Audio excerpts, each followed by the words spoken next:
নমস্কার বন্ধুরা, আজ আমি টাইম এন্ড ওয়ার্কের নতুন একটা টাইপ নিয়ে চলে এসেছি। আজ খুবই ইম্পর্টেন্ট হতে চলেছে এই ভিডিওটা। অঙ্কটা কি বলেছে দেখে নিই। কে এবং এল একটি কাজ 15 দিন এবং 20 দিনে শেষ করে। তারা একসঙ্গে 5 দিন কাজটা করে চলে যায়। তাহলে টোটাল কাজে কত শতাংশ কাজ বাকি রয়েছে? তাহলে কি করব, আমরা টোটাল ওয়ার্কটা আগে বের করে নেব। কে কাজ করে হলো 15 দিন এবং এল কাজ করে, কাজটা শেষ করতে টাইম নেয় হলো 20 দিন।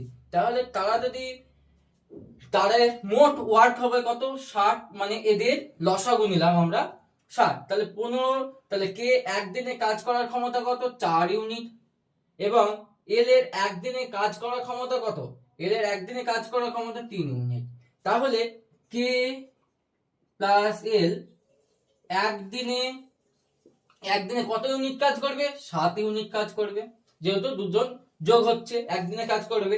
তাহলে এরা একসঙ্গে কে প্লাস এল একসঙ্গে 5 দিনে কত ইউনিট করবে? একদিনে যদি 7 ইউনিট করে, তা 5 দিনে কত? 5 ইন্টু 7 সমান সমান 35 ইউনিট।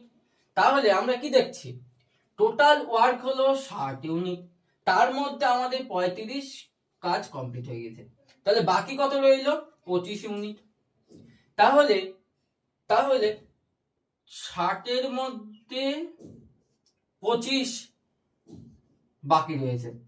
তাহলে এটাকে যদি আমরা কাটাকুটি করি, 5 দিয়ে যদি কাটি, 5 5 25, 5 12 60। তাহলে আমাদের কাজ বাকি রয়েছে 5 এর 12